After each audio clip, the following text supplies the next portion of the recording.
Apparently been 2 years since this game came out. Little did I know that I've been jamming away at it for so long.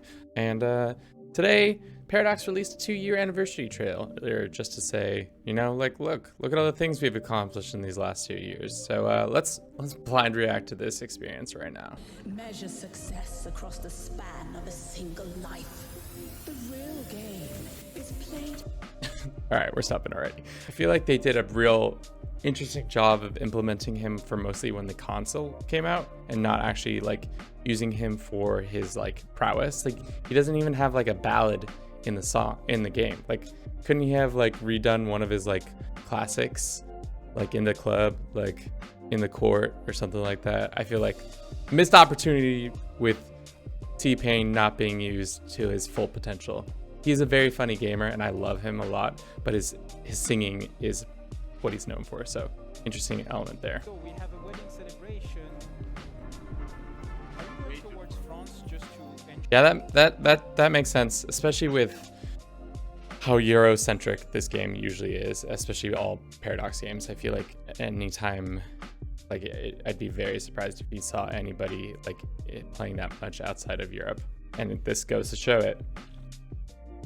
It's mostly these 5 empires, I guess.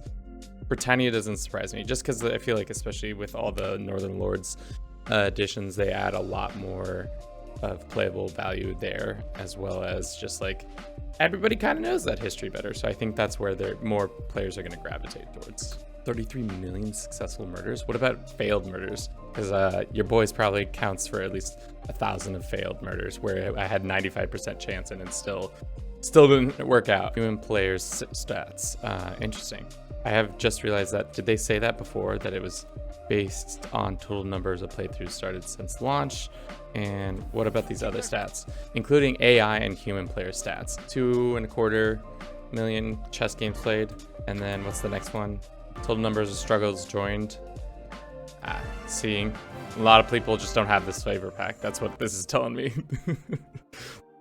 Yeah, that's rookie numbers, but that just goes to show you, I feel like not as many people got that flavor pack just because it was kind of expensive and it just wasn't, it added a bit, but if I hadn't already had the DLC that included all the first couple DLC, I probably would have had to buy it because I'm a content creator for this game. But you know, if I was just a layman, you know, I probably would have taken it off a couple until it was in a pack with a couple other DLCs. We include about 1,500 currently. So, you know, your boys add into this number. People are petting their cats more than they are their dogs. Number of pets cats beat dogs. Maybe just because the cat event seems to, I feel like I get the cat event more. Maybe that's just me. When I click whether or not you want a cat or a dog, I always go cat because, you know, we out here doing it for Bruce. Like I said earlier, of him just singing something silly, something goofy, a remix of one of his old songs or something. I don't know. As a TPain fan, kind of missing out on that. I don't think I've ever watched any of this content before, you know? Why didn't the baker go to church? He wasn't very pious because he preferred cake. Maybe that's why I didn't watch this content.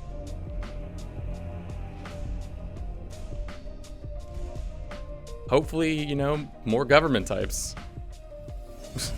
And, you know, like more content around like the original game, you know? I like that they're patting themselves on the back and, you know, they've done a good job. I feel like UI wise from CK2 to CK3, but it's gotten me thinking that the fact that we're 2 years in and there's still a lot of the implementation that was in CK2 isn't in this game. And who knows how long it's going to take. Is it going to take another 3 years before we have exactly the same stuff that CK2 has? It seems like CK3 is starting to feel like playing third fiddle, second fiddle, fourth fiddle. Who knows how many fiddles down the fiddle line, but compared to, especially with Victoria just being announced, coming out in October, and EU4 getting a new DLC, as well as Hoi getting more DLC. And obviously, if you look at the Steam numbers, you can see why they're making these decisions, because my guess is it all really comes down to numbers. And compared to Hoi and EU4, this game does not compare.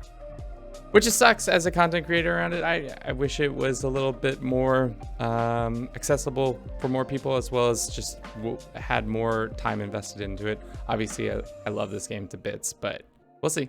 But thank you so much for watching. If you enjoyed this, don't forget to, do your thing. Ciao.